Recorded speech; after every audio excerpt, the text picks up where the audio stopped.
12h36, on commence avec un petit retard, mais en fait tout le monde est là, tant mieux. Michel Mado est là, bonjour. Bonjour. Il est conseiller départemental, président de la commission de développement culturel et gestion du patrimoine. Merci d'être avec nous. Oui. Il est accompagné de Madame Catherine Blondeau, elle est sous-directrice des politiques culturelles de la direction des affaires culturelles, du patrimoine et du conseil départemental. Merci d'être avec nous, madame.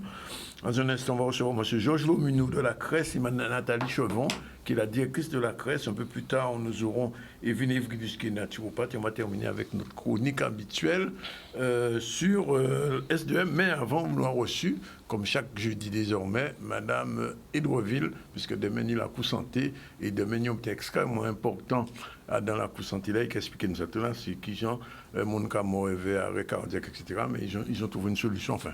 Ils ont trouvé l'origine du mal. Bien, sinon l'actualité, c'est village de l'emploi à Capester-Bello. Charlie Dagogna était sur place. Le préfet, il a visité l'usine de Matouba. Est-ce qu'il y a Cabré de là? C'est une bonne question qu'on va poser. Présentation des actions de l'association AFDA en Guadeloupe, plus qui aide les agriculteurs dans leur démarche administrative avec Charlie Dagogna. Et aussi, on a présenté le gymnase Woody Gobert au Gosier. Et là, c'était avec Maxime Morel. Voilà donc le sommaire. Tout le monde est là. Michel Mado, merci. Madame Blondeau, donc moi c'est pas madame là quand même. Oui, ah oui, le proverbe du jour. Costume à cavouite, pas qu'à rentrer si bœuf. Ouais, ça là, il va mauvais. Costume à cavouite, pas qu'à rentrer si bœuf. Il ne faut pas prendre les responsabilités qu'on ne peut pas assumer et assurer. Ouais. Pas mauvais, oui.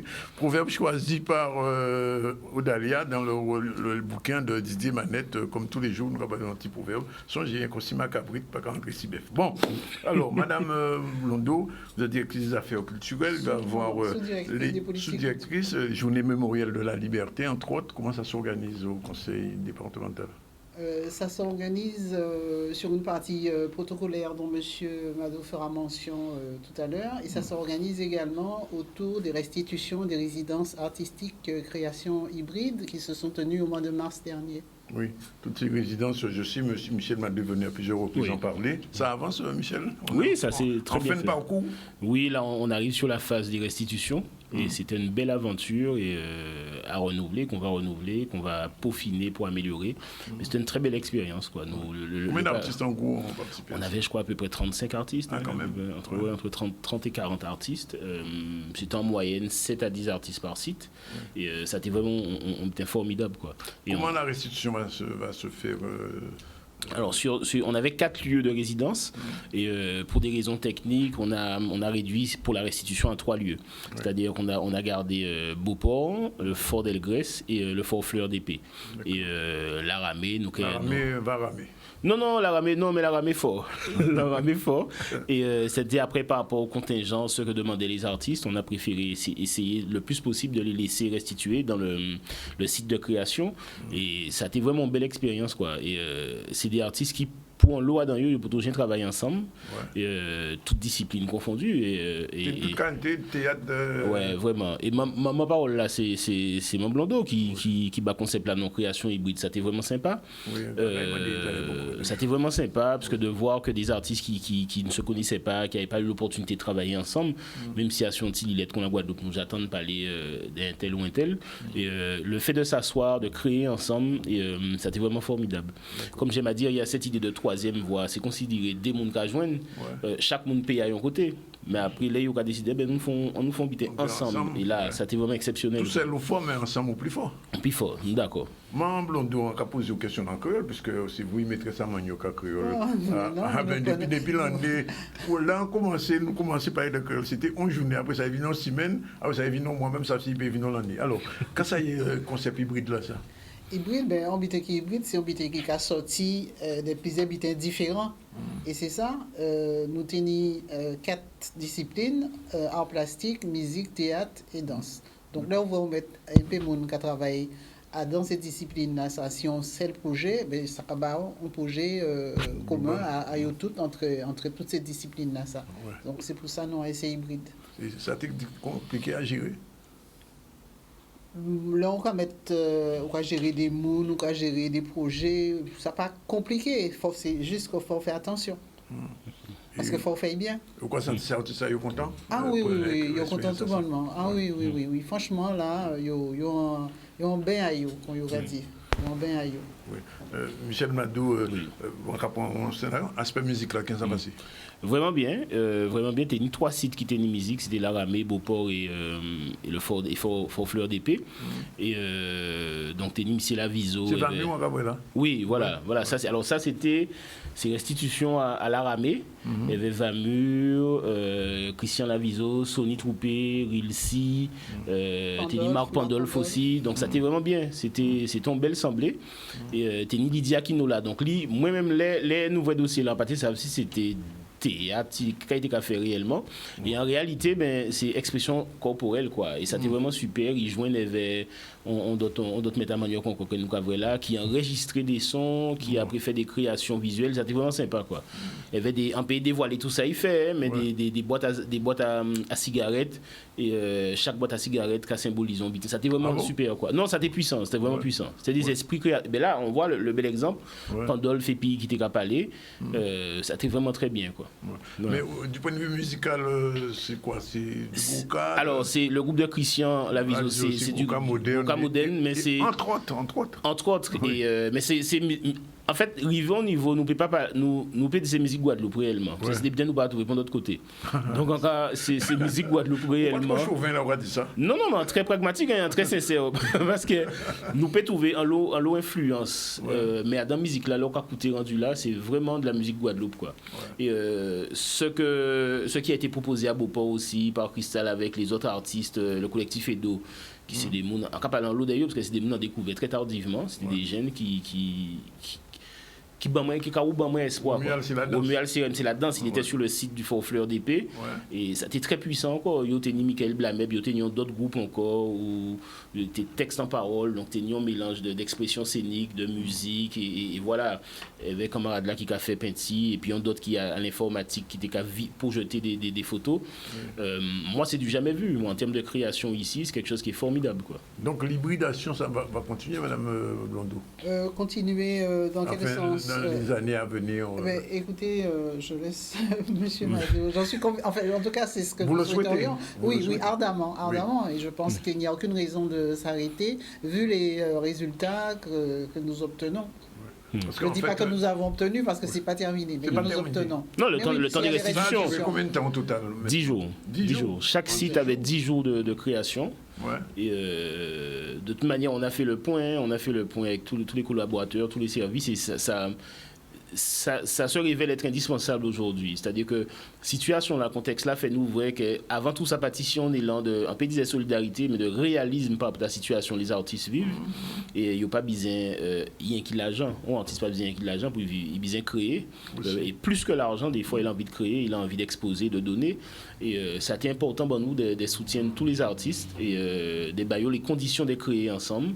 Et oui, c'est une manifestation qui sera reconduite tous les ans, mais au-delà de la reconduction, ce qui serait important pour nous, et nous parler des services président Losbar, c'est d'accompagner ces artistes-là, pour un projet qui est en nous, parce que c'est un projet qui est fait de mon côté, enfin, en termes de création artistique, qu'elle nous peut bouer, il y a les différents réseaux, qu'elle nous peut tisser l'autre bord, quoi.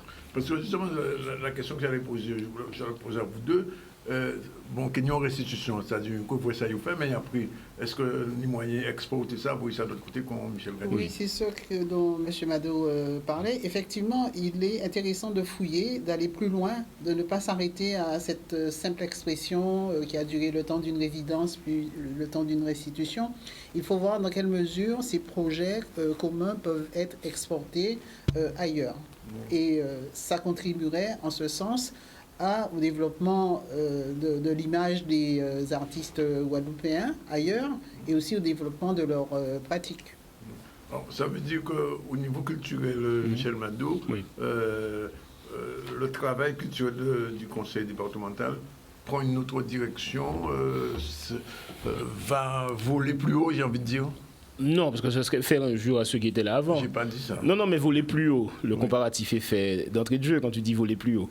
Mais j'ai envie de dire non, il est fait et action d'autres dynamiques. Oui. Ça c'est c'est-à-dire que je dis là, nous pas ni le droit à l'erreur non plus, et il faut se servir un peu de tout ce qui s'est fait, tout ce qui a réussi, tout ce qui a échoué, et afin qu'on puisse vraiment être aux côtés des artistes, mais avec ce regard pragmatique, c'est-à-dire ne plus être dans le saupoudrage, ne pas sortir du côté divertissement. Ouais. Parce que le divertissement, c'est une partie de la culture, mais la culture n'est pas que divertissement du tout. Et ça, je crois que c'est un préalable qu'il faut qu'on intègre bien.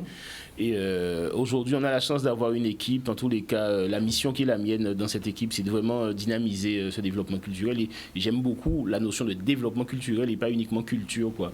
Donc ça sous-entend qu'il y a un vrai schéma.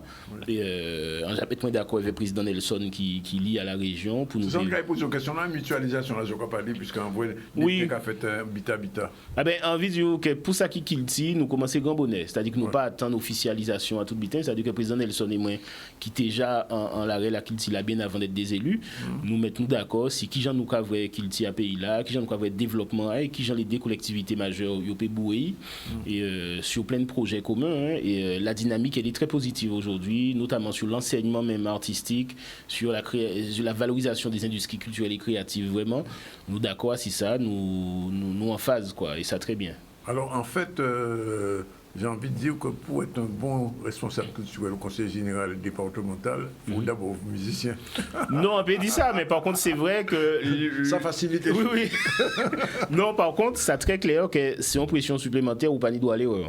Et donc aussi bien sur l'engagement statutaire des artistes, c'est-à-dire que moi, je dis là, on ne peut pas engager moi dans Pombitin où on fait des artistes jouer de manière illégale ou non statutaire. Donc ça, c'est déjà un regard, c'est déjà une pression, mais une pression saine. Après, c'est aussi contribuer au développement puisqu'on a la chance d'avoir côtoyé ce milieu dans toutes ces phases, toutes ces étapes. Aussi bien la création, la production, la diffusion. Donc c'est mettre à profit de notre expertise pour cette mission et en très à l'aise, cette équipe-là qu'il a là au département, son équipe à monde volontaire, passionné et je crois que pour ce qui est de la culture, on ne peut pas faire sans passion quoi, vraiment. Alors j'ai posé tout à l'heure la question à Mme Blodo, qui a posé les autres en même temps, pour la part créole qui a fait en octobre. Si tout va bien au niveau santé. Si tout va bien, il faudrait mieux qu'on reprenne le collier. Parce qu'on a été 2 ans sans famille. Sans créer le mouvement, pardon de créer le mouvement. Oui. Mais la difficulté réside dans le fait que c'est une opération qui regroupe plusieurs manifestations avec du public. Donc les dispositifs sans cesse en changement, ça pas faciliter les choses. Vraiment pas. Parce que c'est un peu frustrant d'organiser une manifestation pour que 6 personnes y soient conviées ou que 20 personnes. Voilà, c'est l'expression de la langue créole et de la culture créole, c'est une expression très ouverte. Oui. En milieu ouvert aussi. Il y a des comptes en général, des compteurs qui venaient en général. Aussi. Et donc, par exemple, une soirée conte en salle. Voilà, la magie, on enlève 90% de la magie pratiquement. Oui. Donc on est d'accord là-dessus, Michel Mado, créole là qui est au bon ballon. Oui, mais moi, sans être un salafiste de la langue créole, mais moi, j'ai un problème avec le mois du créole, parce que toujours pas avec le créole. Pour moi, il ne peut pas ponctuer et le créole. Donc, à la limite, on veut dire ça ragine moins. Donc, c'est-à-dire que c'est vrai que si des moments, nous peut de manière officielle valoriser davantage, mais à travers diverses actions sur des pans mémoriels ou même sur des problèmes de signalétique, je pense qu'il faut qu'on puisse s'engager sur la valorisation de notre langue, quoi. Oui. Qui, aujourd'hui, joue en médiqué en langue qui n'y a en codification, qui n'y a en enseignement qui est reconnu et qui est enseignement supérieur, on pas vrai pourquoi nous ni des contraintes à valoriser puisqu'il ça. Oui. Alors est-ce que ça peut demander on joue les conseillers départementaux de faire ensemble en créole, ensemble. Moi toujours pas les créoles tout. Mais faut y apprendre d'abord quand même. Ben écoute moi assis ça non ou ça bizarre ouais ça on dit là, c'est ça qui a fait que aujourd'hui joue ni des frustrations, des retenues. Ouais. Parce que l'homme a dit ouais mais je ne sais pas parler créole. Ouais.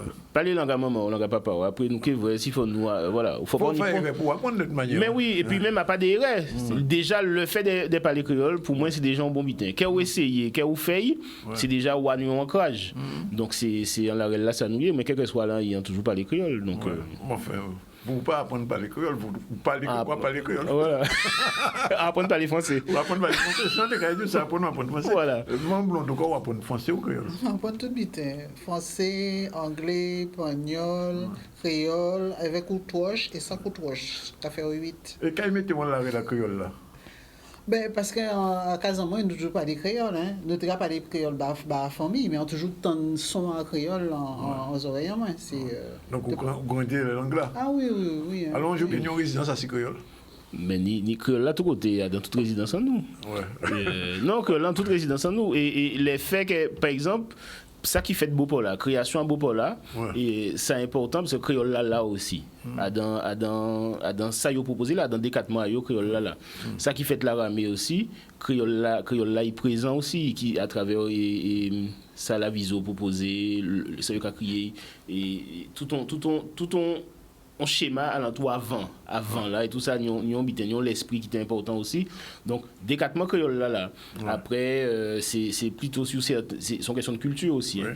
Il faut prendre l'habitude là, mais à travers qui c'est résidence en nous, qui tout ça qui tirait là le département et le patrimoine aussi, patrimoine bâti ou non bâti, nous toujours capoter manœuvre pour l'esprit créole là quoi.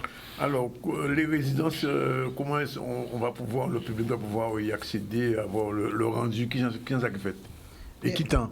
Comme à l'accoutumée, déjà quelque chose de très important, le public est massivement convié.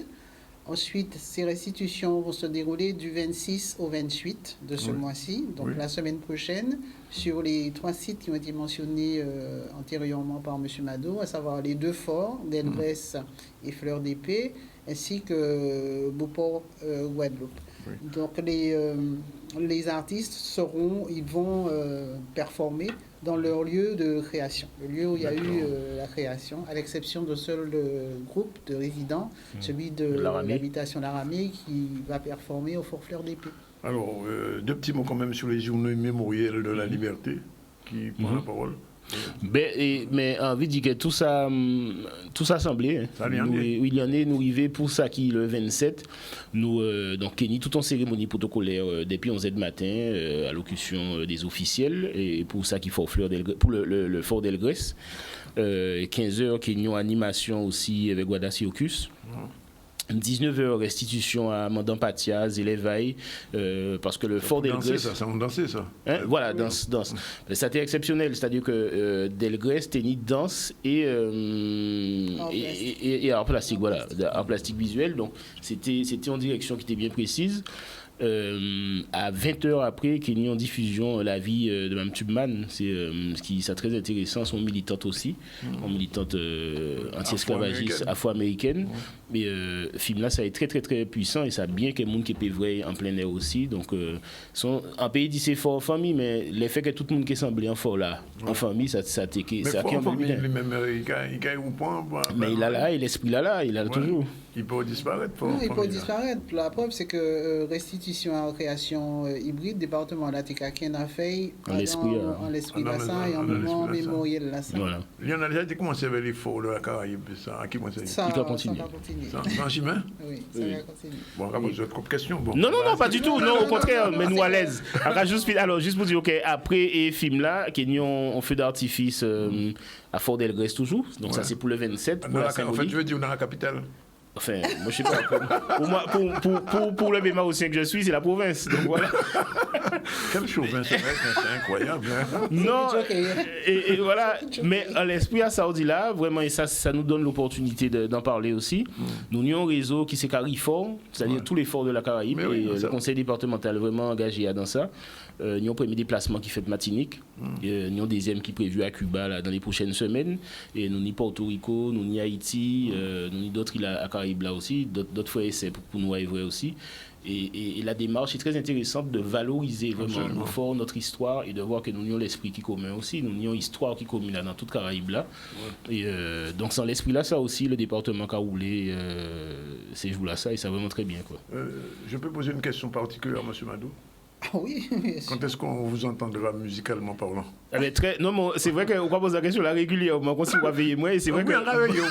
Alors, vendredi, le 27, on va jouer aussi. Donc là, on fin Bastet, on monter Gosier, puis on va jouer Gosier avec frère François Ladrezo. Paris, c'est ça? Non, on va jouer en prestation sérieux, en grand concert sérieux avec François Ladrezo. Ça veut dire Non, en concert sérieux avec François Ladrezo, c'est toujours dans le cadre des commémorations de l'abolition de l'esclavage.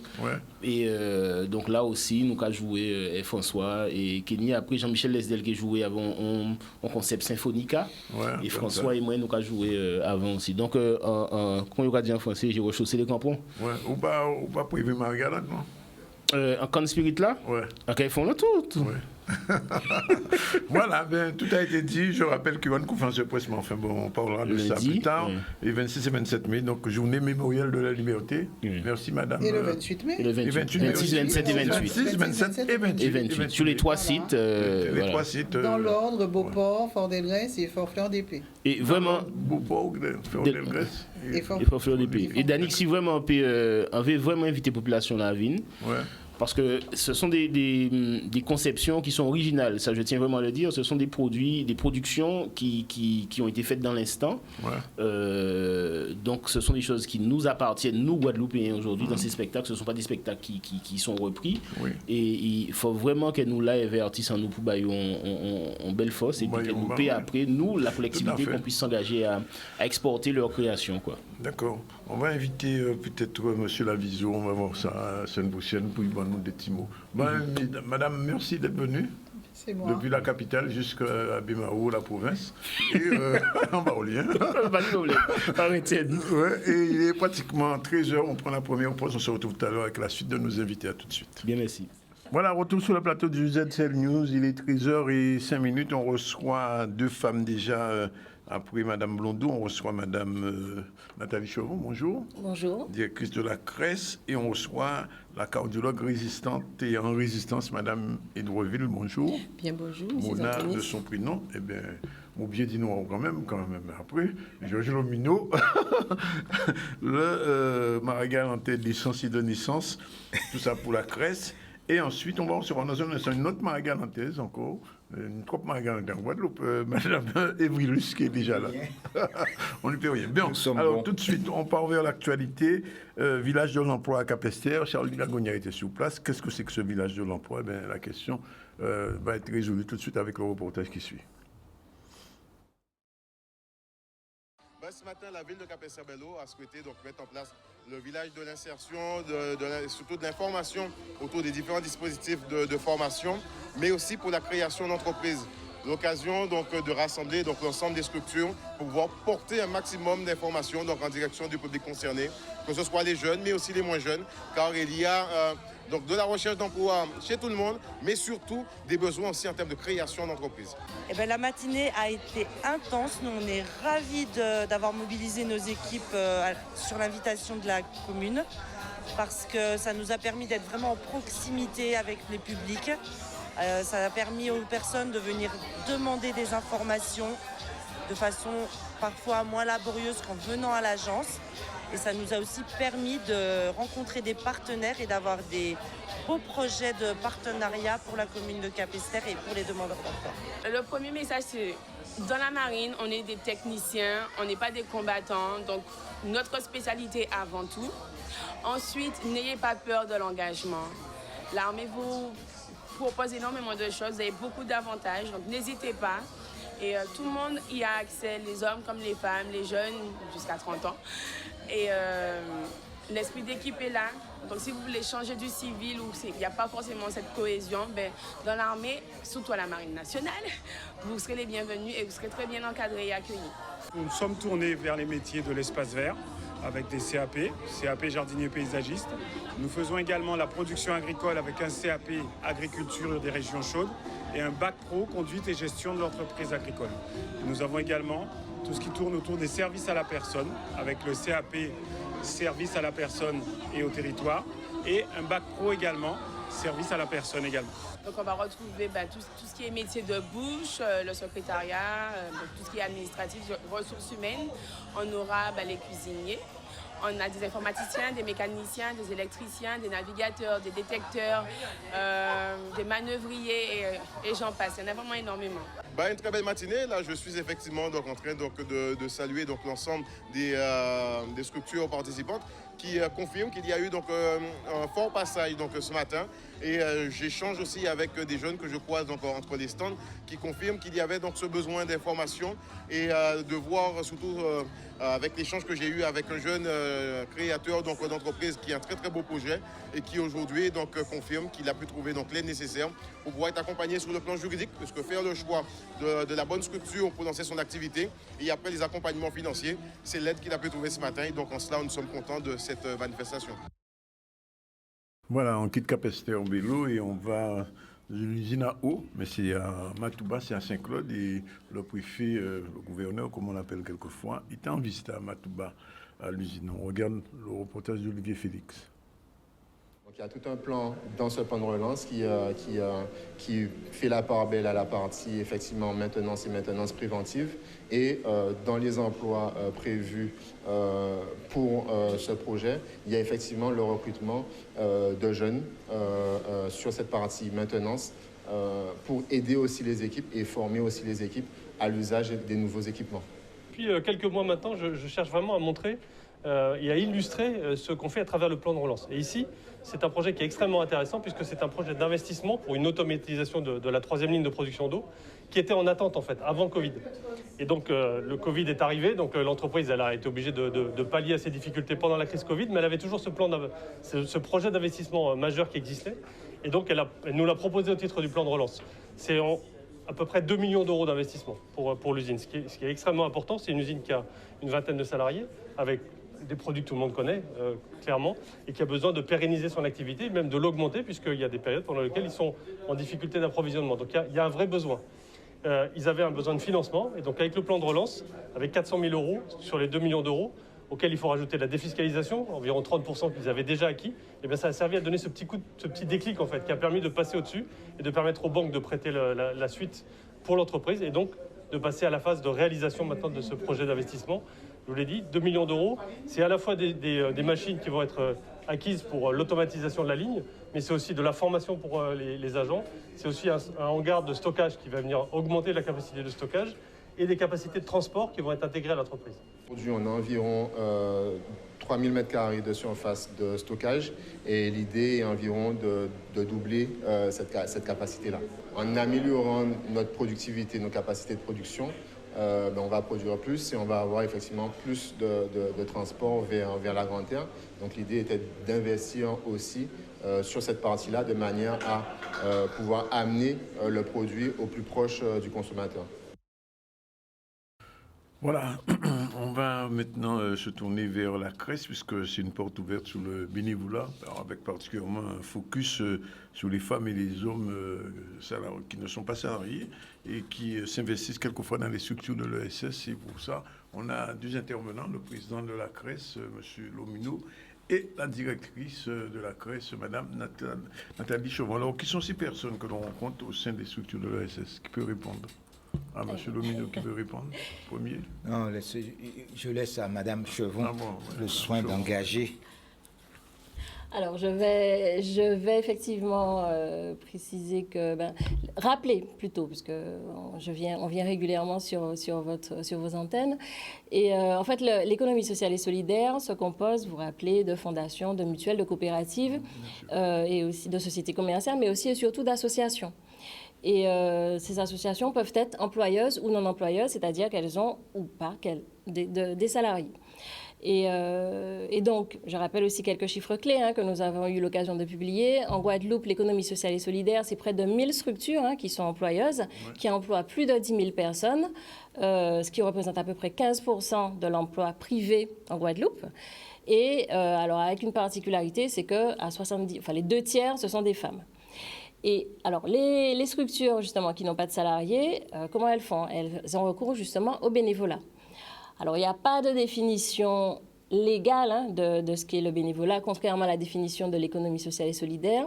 Pour autant, il y a une définition en fait qui fait un peu consensus, qui dit qu'est bénévole une personne qui s'engage librement. Qui n'a pas de contrat. Voilà, qui n'a pas de contrat de travail et qui s'investit pour une cause sans contrat de travail et qui adhère librement. En l'occurrence. Sans relation hiérarchique aussi. Exactement.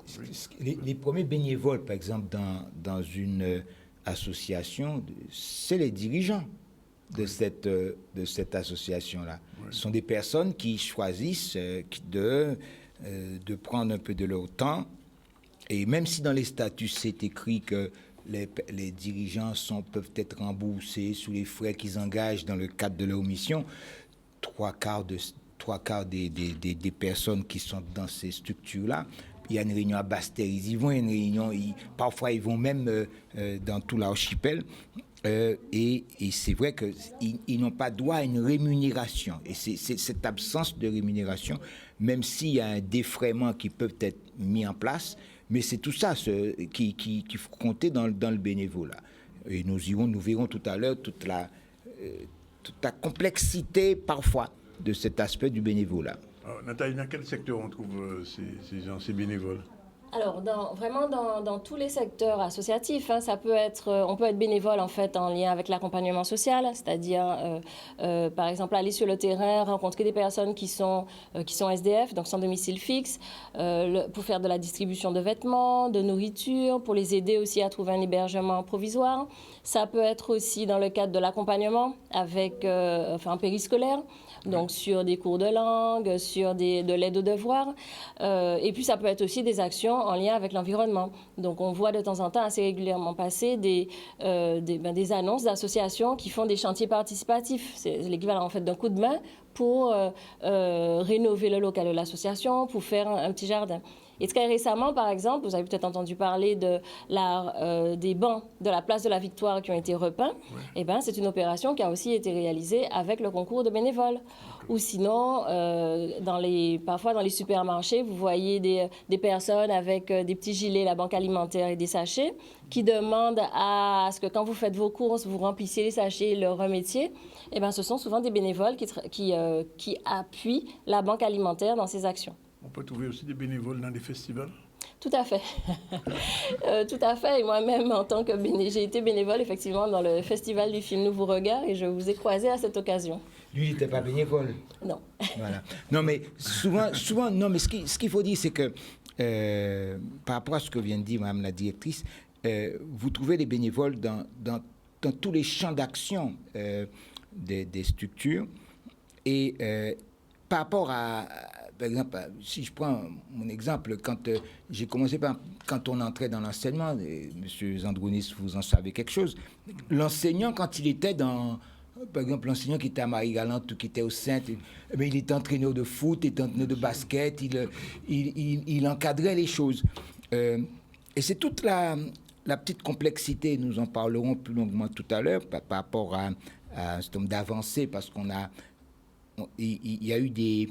il y a quand même un mouvement pour rentabiliser ce bénévolat. Il y a des statuts de bénévoles.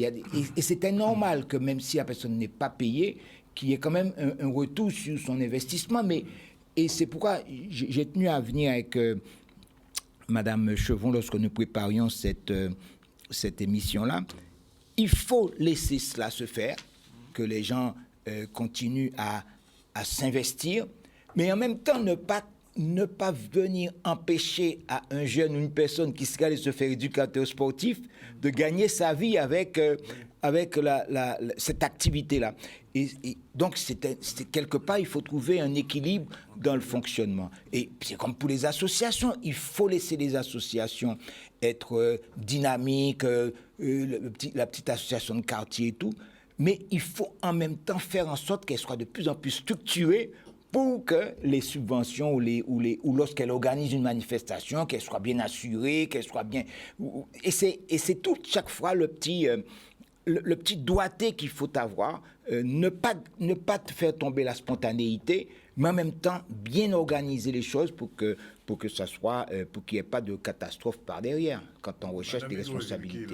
C'est quelque chose. Juste un petit mot quand même, avant de leur redonner la parole, sur le bénévolat, en ce moment. On est en plein dedans. Hein. Si vous avez besoin de nous, on est à votre disposition, puisque nous sommes effectivement devenus des bénévoles, on va dire, contraints et forcés. Je ne dirais pas qu'on y prend goût, mais en tout cas, on redonne du sens au prendre soin au pied de l'hôpital, donc à l'extérieur d'un système de soins qui manifestement déshumanise et donc on en vient à ça, on en vient au prendre soin en toute gratuité. Et on en vient aussi à la reconversion professionnelle pour bon nombre de Guadeloupéens actuellement. Oui, on va venir tout à l'heure. Alors, est-ce qu'on sait le nombre de bénévoles qui fonctionnent en ce moment en Guadeloupe, qui bénévolent en Guadeloupe? Alors, c'est vrai que c'est difficile de donner une idée précise, hein, puisque ce n'est pas un statut salarié déclaré auprès des instances publiques. Voilà. Pour autant, on sait que la dernière étude qui a tenté d'évaluer le nombre de bénévoles en Guadeloupe, qui a été menée par la structure Recherche et Solidarité, indique qu'en 2019, puisqu'on a pas les chiffres chaque année, on avait à peu près 70 000 bénévoles, dont à peu près 30 000 réguliers. Puisqu'on peut être bénévole, en fait, dans plusieurs associations. Donc voilà. Donc, ça représente quand même une force vive, quand même assez importante. Tout à fait. Puis quelqu'un peut être bénévole dans telle structure et salarié dans une autre. Donc, c'est une très bonne chose et c'est pourquoi nous sommes partisans de continuer à structurer cela.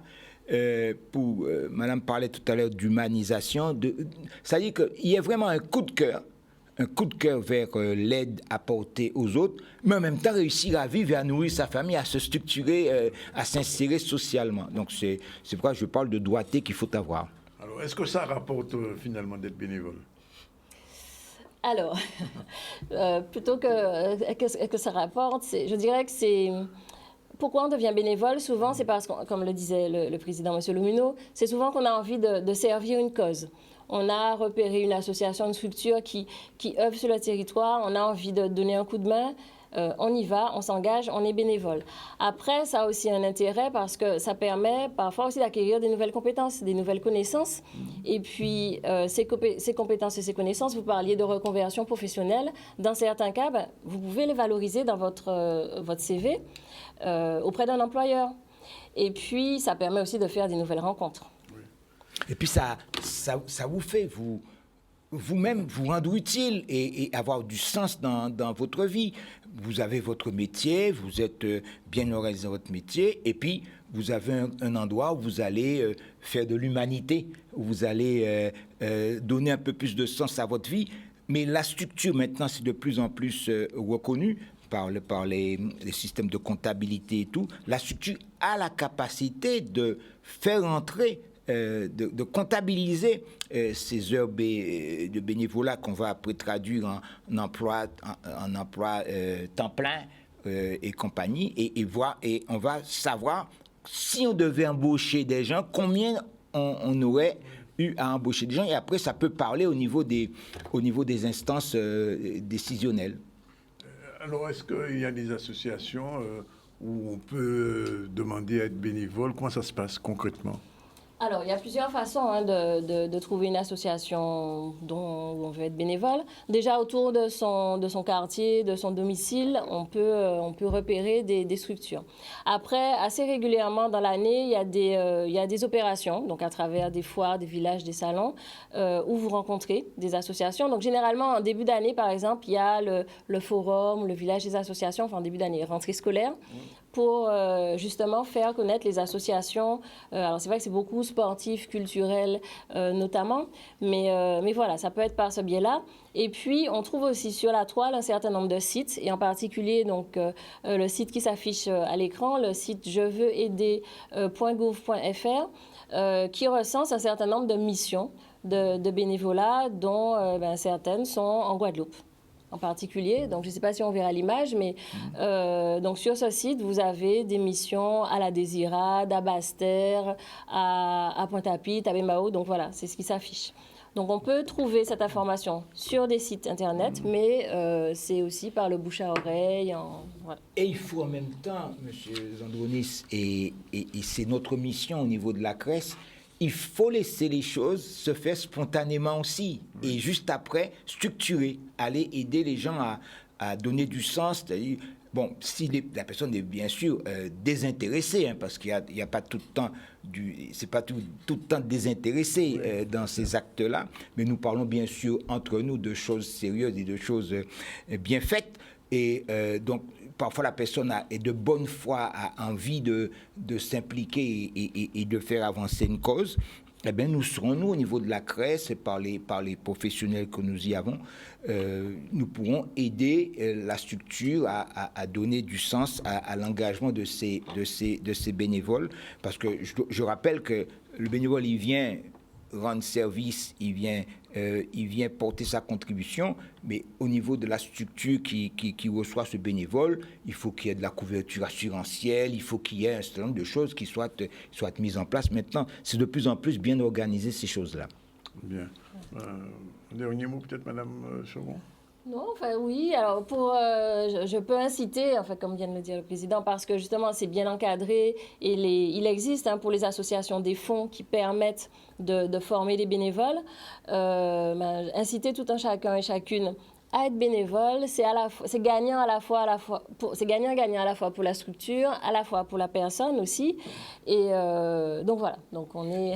C'est pas inintéressant d'être bénévole pour aller créer pour répondre à un besoin, après structurer ce besoin-là et en faire son emploi et devenir et gagner sa vie avec. L'important c'est que ça soit de bonne foi, c'est surtout cela. Bien, on vous remercie pour ces informations. Si vous voulez être bénévole, bien, comme a dit Madame, il y a un forum au début d'année, puis on peut s'adresser à la CRES finalement. Parfait. Donc, oui. avec sur les informations qui s'affichent derrière vous, donc toujours 05 90 47 34 32, notre site internet, et puis je rappelle toujours que la chronique est possible grâce au soutien de l'État, la région, le département et le Fonds social européen. Voilà, on prend la deuxième pause tout de suite, et puis on se retrouve tout à l'heure avec Mouna Edouavi qui est déjà là, et puis Evelyne et Willis qui viennent nous rejoindre dans un instant. À tout de suite. Il est exactement 13h30. On va avoir deux soignantes. D'un côté, notre cardiologue du jeudi et résistante, Madame Mouna Edouavi, qu'on a déjà salué. Bien bonjour. Bien bonjour, M. Zandronis. Bien bonjour, et aujourd'hui, notre naturopathe qu'on reçoit une fois par mois, Madame Edith Evrilus. Bien bonjour, bonjour, Madame Evrilus. Bonjour, M. Zandronis. Alors, moi, je suis fait venir aujourd'hui parce que c'est important, savoir un petit peu ce que c'est que la naturopathie, puisque quand vous venez ici, vous, en général, vous intervenez sur des questions bien précises, et puis après, votre téléphone n'arrête pas de sonner, je le sais. Alors, est-ce que vous pouvez préciser aux gens qui nous écoutent ce qu'est la naturopathie? Et Madame Douaville qui est là, peut-être pourra intervenir éventuellement. Alors, la naturopathie, je vais dire que c'est un état d'esprit.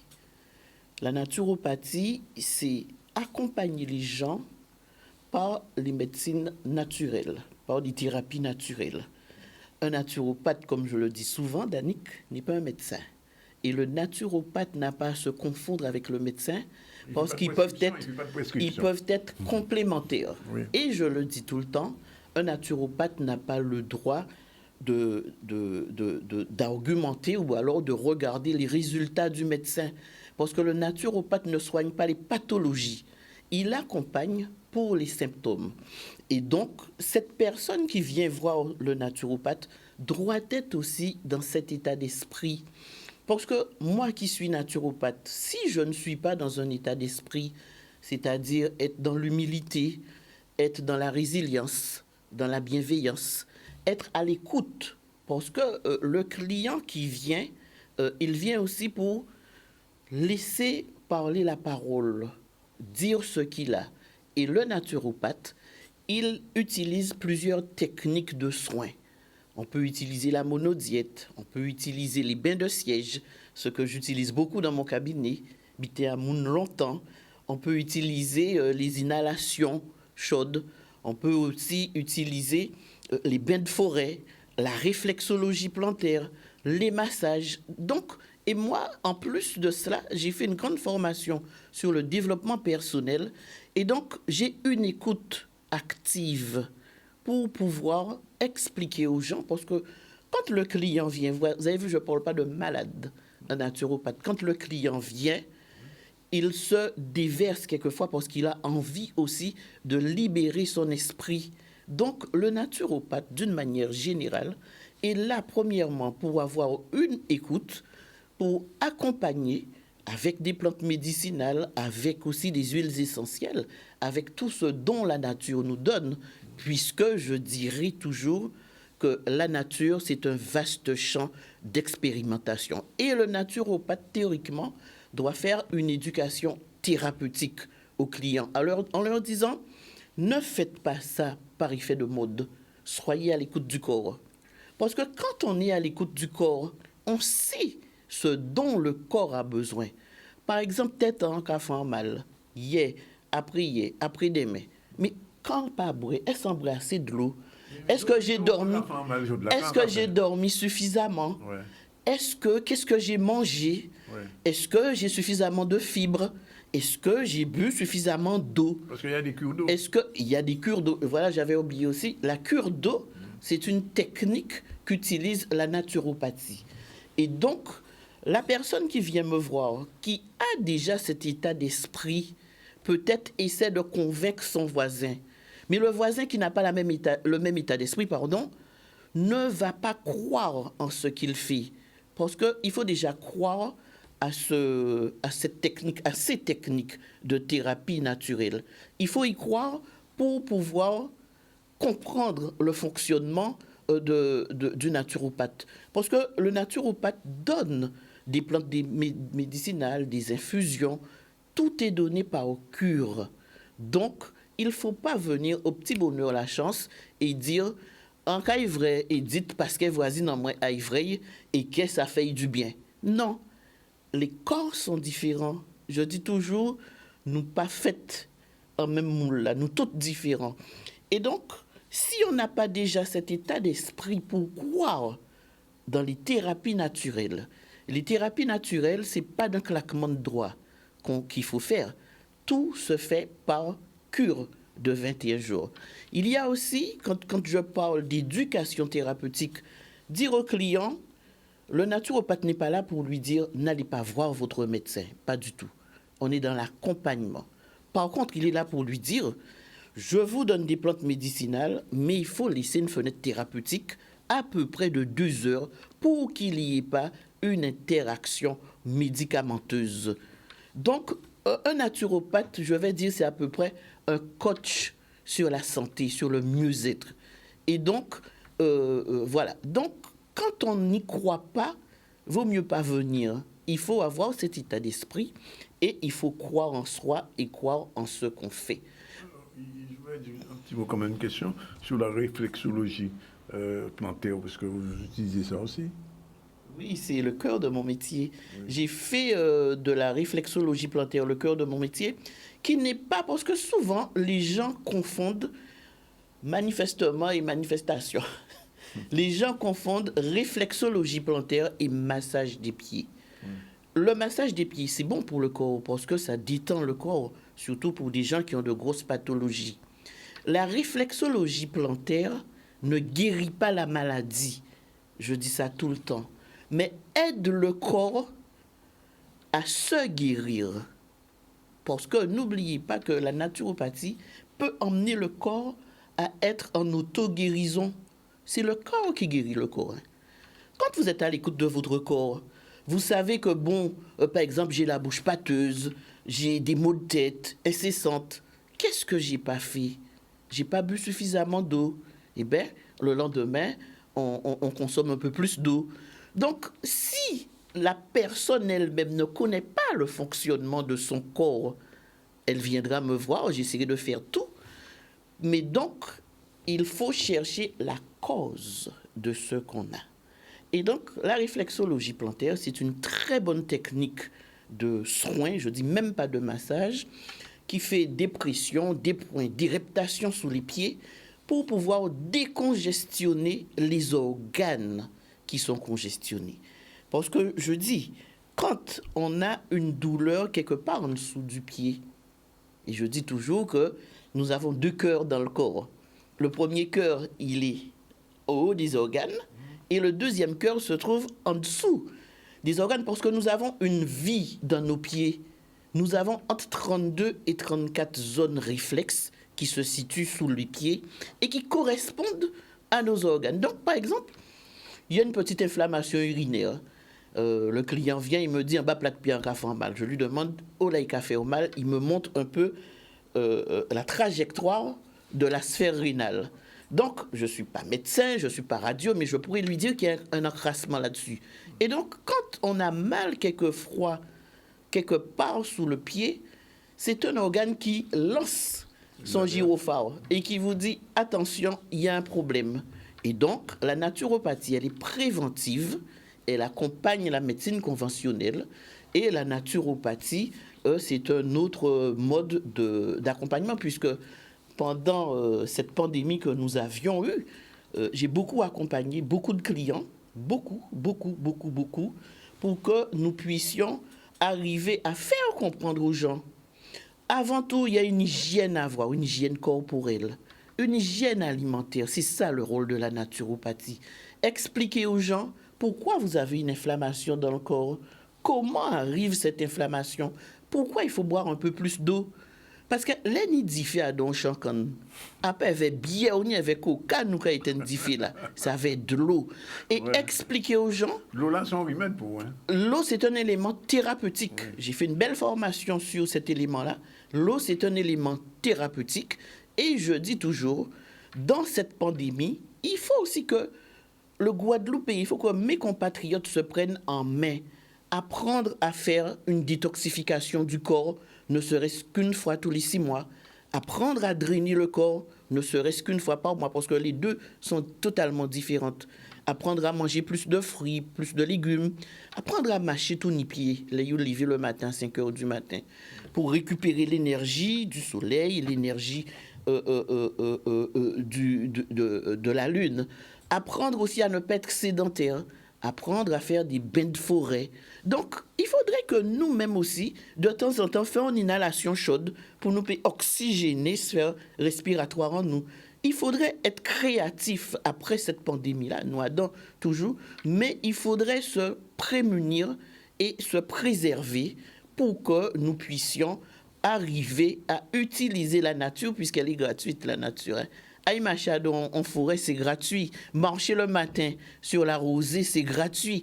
Donc, il y a une démarche que nos compatriotes guadeloupéens doivent avoir pour soi-même.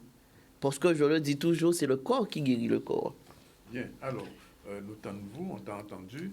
Et Mme Edouardville qui découvre tout ça aujourd'hui, parce qu'elle est cardiologue.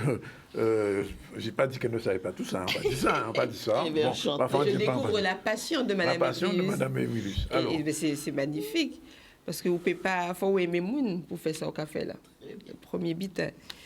Deuxième bitin, santé védio, c'est que la médecine, au départ, c'est la nature.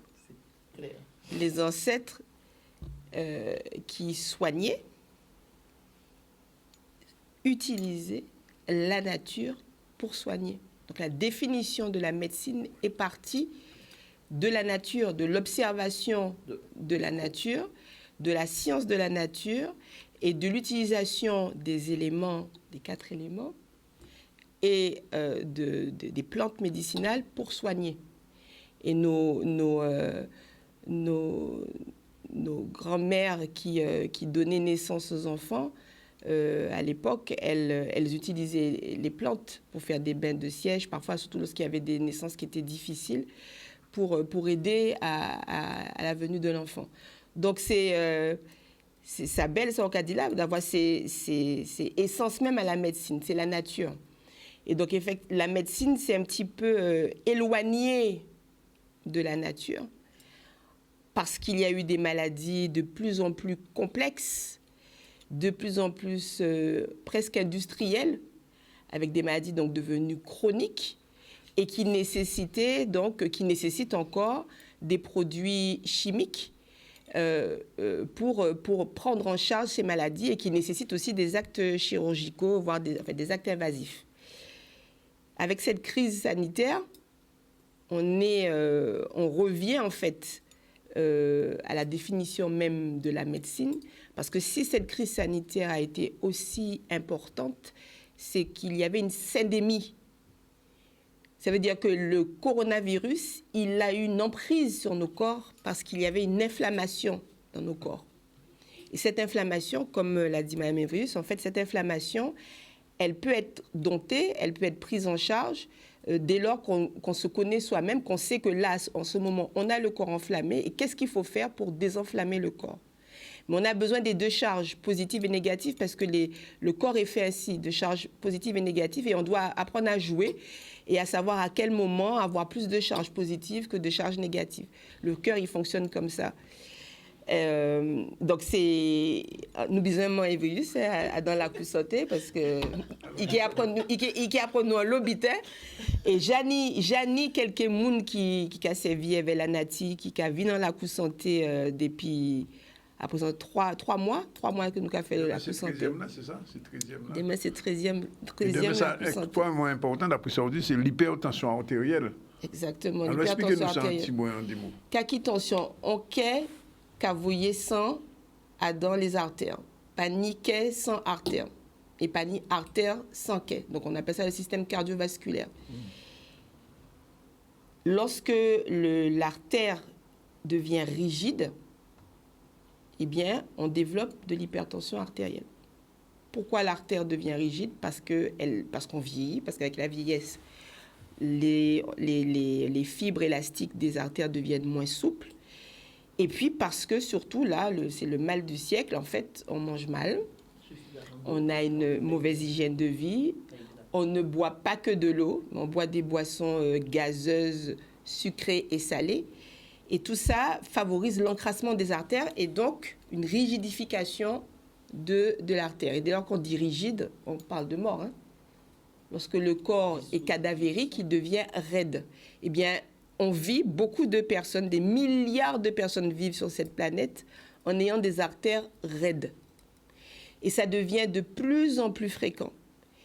Et nous populations déportées, sorties du continent africain avec la violence qu'on connaît, avec les conditions de transport également, les conditions de survie pour ceux qui arrivaient à survivre, eh bien, beaucoup d'études scientifiques ont été publiées, tant sur l'impact psychologique que l'impact physique, et montrent que le développement de l'hypertension artérielle a sa genèse en grande partie dans cette histoire-là, par rapport à nous. Je parle de nous, les Noirs.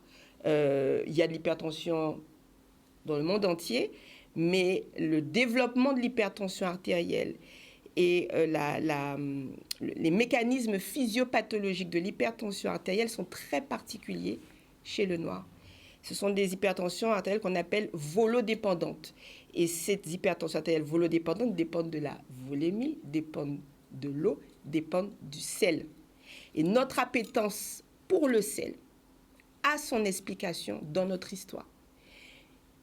Il faut donc qu'on se prenne en charge en respectant notre environnement, en respectant ce qu'on met dans notre bouche, bien entendu, et en éliminant les aliments salés. C'est une priorité, des priorités pour notre survie. Il y a de plus en plus d'hypertension artérielle. 35% de la population est hypertendue en Guadeloupe, connue, c'est-à-dire hypertension détectée, dépistée. Mais il y a fort à parier qu'il y ait bien plus d'hypertension en Guadeloupe. On est peut-être à 50% de la population et on constate que cette population est hypertendue de plus en plus tôt, comme sur le continent africain.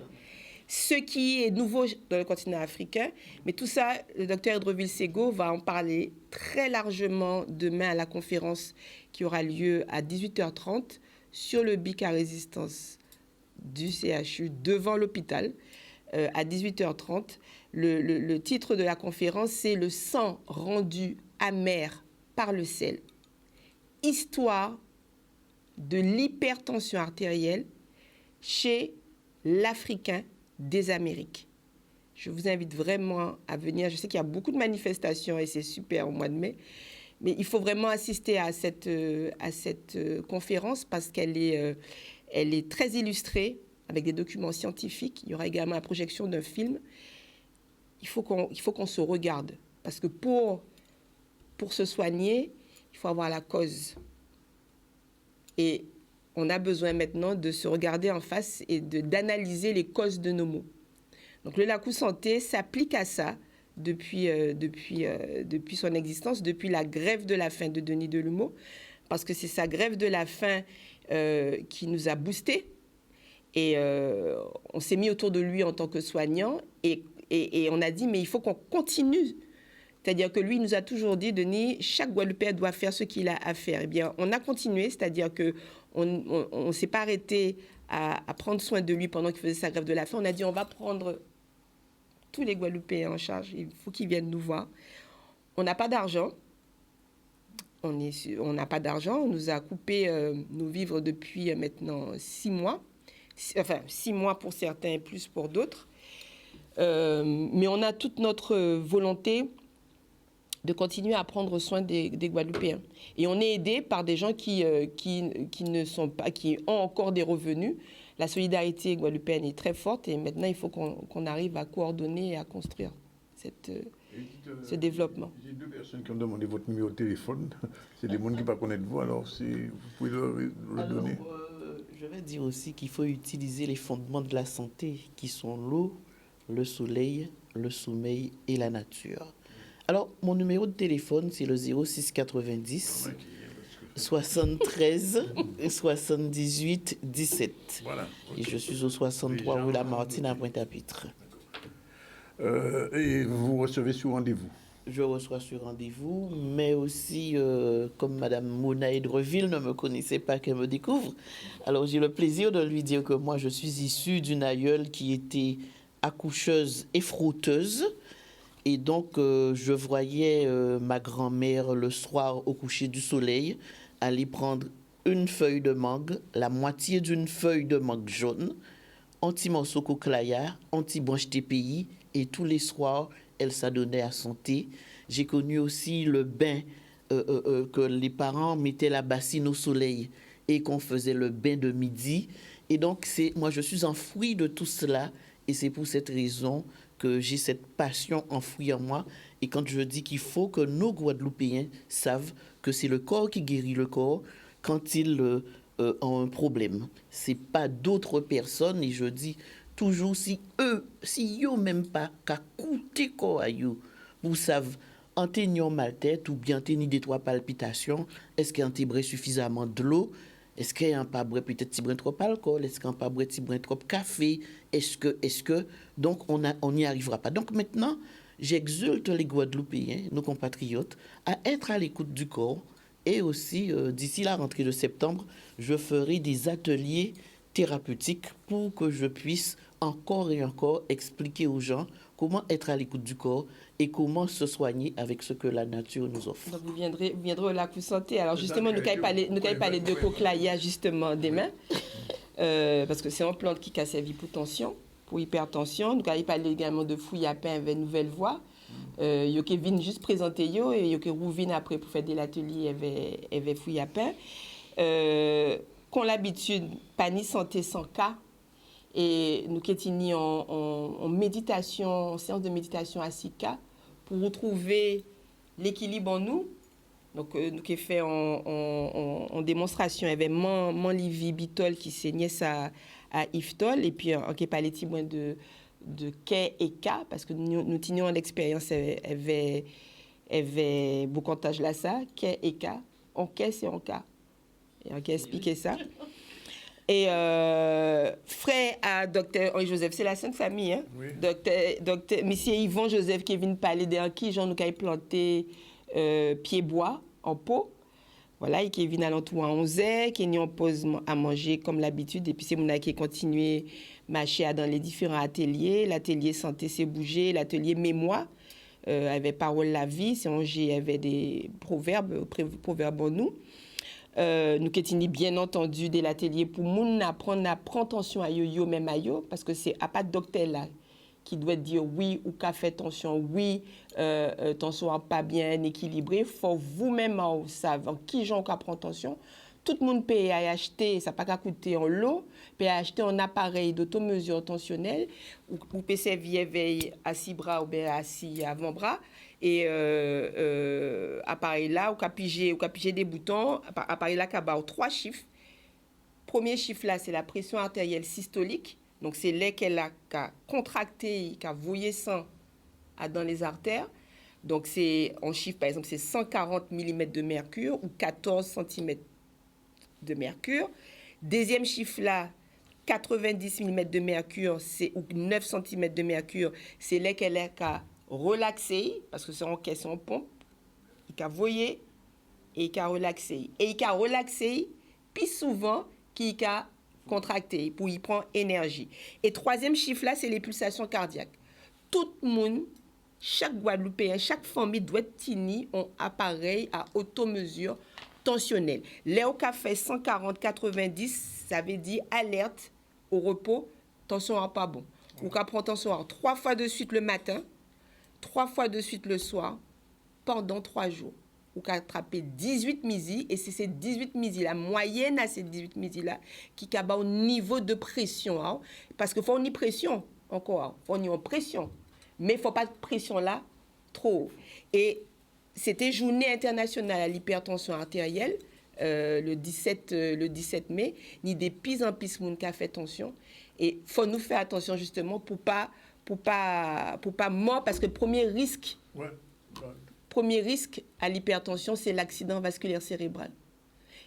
Rafine avait programme là, l'après-midi, avant conférence sur l'hypertension artérielle chez l'Africain des Amériques, du docteur Seguedreville, nous étions une jeune femme qui passionnée, qui aimait accompagner, guidonner les mouns qui pas avoir clair. Donc c'est profession, c'est un métier qui est très belle et qui montre nous en qui genre les mouns qui pas avoir clair peuvent déplacer avec sérénité. Bien. 55, nous prenons au campo, la pause, et nous allons retrouver nous tout à l'heure pour Sandy Kelly, pour Konikaï. C'est parti. Oui, voilà, il est pratiquement 14 heures. 2 petits mots très rapidement, mon avant de se quitter. Très vite. Hein. Vineve, Maurice Allé Azote, Vineve, Kéa Cochon Azote, Vineve, Kib Azote, Vineve, Bouillon Azote. Nous avons fait un concours à panier là qui pisse salé là. Et donc, voir certains, ils ont laissé panier là. À Cibic là et nous qui mettons en poubelle. Ok, un dernier mot, juste un petit mot. Un dernier mot pour dire aux gens, si vous voulez un corps bien, il faut déjà désenflammer le corps pour lui donner de l'énergie. Il ne faut pas être sédentaire et il ne faut pas qu'il y ait trop de stress.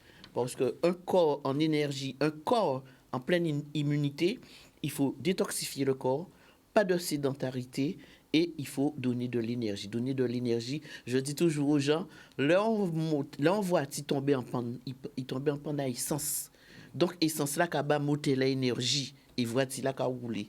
Là, nous avons manque de l'eau encore en nous, nous avons baisse d'énergie, nous avons baisse de forme.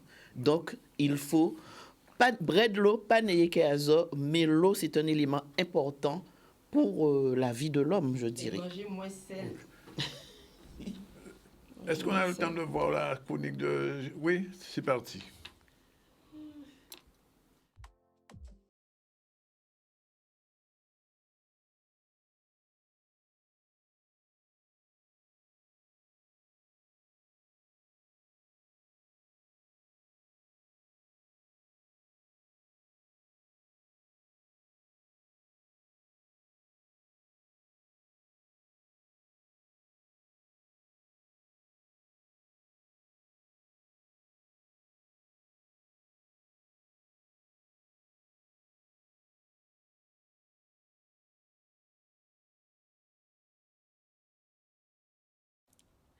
Bonjour à tous, nous nous retrouvons pour la chronique S2M comme tous les jeudis.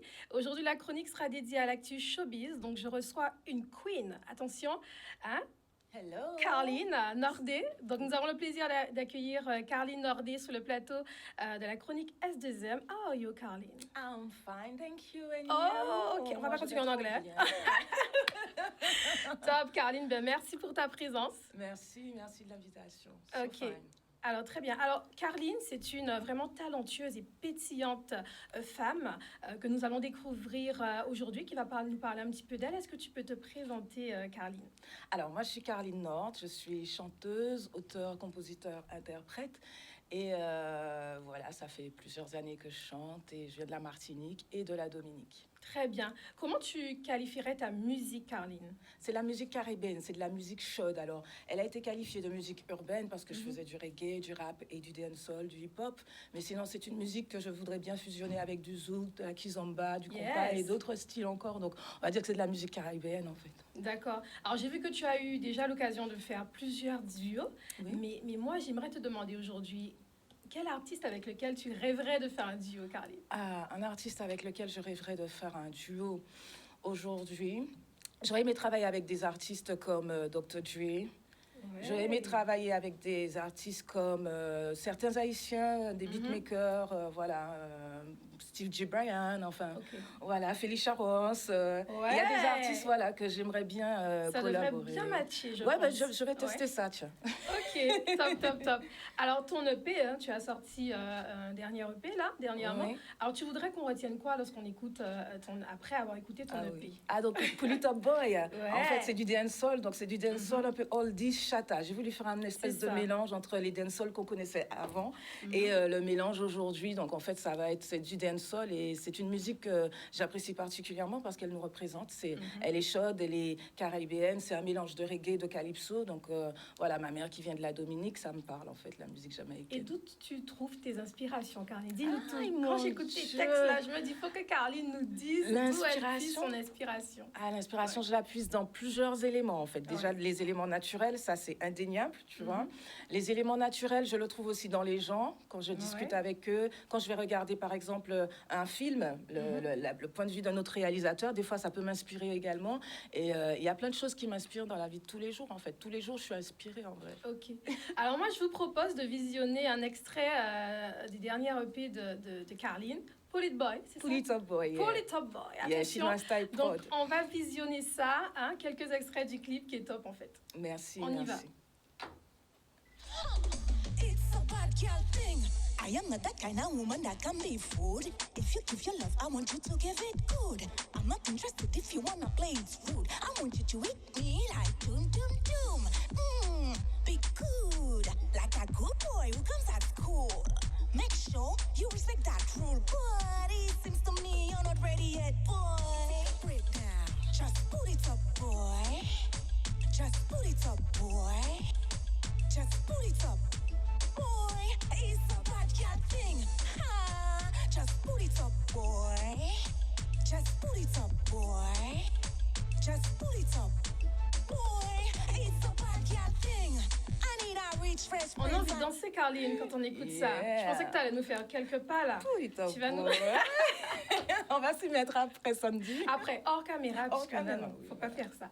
Voilà. Bon, alors, madame, un master en anglais. J'ai un master en anglais, oui. Donc je comprends mieux la maîtrise de l'anglais aujourd'hui. Donc au final, tu préfères chanter en anglais ou en français? Écoute, je chante en anglais, en français, en créole. Ça m'est arrivé un peu en espagnol également, mais bon, le niveau est un peu scolaire, donc je me suis pas trop aventurée. Mais l'anglais, c'est ma langue maternelle, donc c'est vrai que j'ai tendance des fois à complètement. l'utiliser. Ok, je comprends aujourd'hui. Tu dois aider aussi. Super. Alors, Carline, t'écoutes quoi comme musique en ce moment? Dis-nous tout. Alors, en ce moment, qu'est-ce que j'écoute comme musique? J'écoute beaucoup de compas gouillade, j'avoue. Ouais. Okay. J'écoute également, j'écoute Adèle, j'écoute Allen. Voilà, j'écoute un petit peu de tout en vrai. Il y a une BO que j'aime bien, qu'on m'a fait découvrir. Je sais plus. Enfin, j'écoute de tout en fait en ce moment-là. Il faut que j'écoute vraiment de tout, toutes les très musiques. Éclectique en fait. Voilà, j'essaie d'écouter des choses justement qui me permettent de sortir justement de mon univers musical. J'ai fait des chœurs pour des artistes qui font pas forcément le même style de musique que moi, et ça m'a permis d'ouvrir un petit peu mon champ d'horizon et puis mes oreilles aussi. Le fait d'écouter d'autres styles, j'apprends d'autres gammes. Et puis ça m'ouvre en fait à voilà. Bon, alors moi j'ai pour habitude quand je reçois un artiste de demander quelques notes. Tu peux nous faire quelques notes, Carline? Yeah. Ça arrivera à la fin de la chronique. Ok. I am not that kind of woman that can be fooled. If you give your love, I want you to give it good. I'm not interested if you wanna play it rude. I want you to hit me like doom, doom, doom. Hey, est-ce qu'on peut avoir quelques pas en même temps, Carline? Yeah, tu Parce veux que des Carline pas? danse et tout, attention. Alors attention, on est en direct. Pour te faire tes pas là, comme ça. Comme tu vas. Alors mets-toi au milieu, tu vas nous montrer ça. Allez, sans musique comme ça. Allez, Carline. I am not that kind of woman that can be fooled. If you give your love, I want you to give it good. I'm not interested. Top. Qu'est-ce qu'on va faire? En tout cas, super, Carline. C'était vraiment un plaisir de te recevoir dans la chronique S2M. C'est la première, mais pas la dernière fois. Yeah. Il y a des choses qui se préparent en Tout à fait. backstage. Les prochains EP, je viendrai faire un petit Avec coucou. plaisir. Très Alors, vous prochainement. pourrez suivre Carline sur ses différents réseaux sociaux. Carline? Tout à fait. Donc, Carline Nord, Karl2EN et Norde. Donc, je suis présente sur Instagram, Facebook, sur tous les réseaux. Et il y a un nouveau titre qui est sorti, c'est en featuring avec Goldie Craig qui s'appelle Temakam. Donc, n'hésitez pas à aller faire un tour sur YouTube. Et le clip arrive bientôt. Top. En tout cas, quant à nous, vous pouvez nous suivre plus ou moins sur nos différents réseaux sociaux, ZCL, sur Facebook et Instagram, et moi sur Sandy Kelly Officiel sur Instagram. Je vous dis à jeudi prochain avec une nouvelle rubrique. Bye bye. Merci, Carly.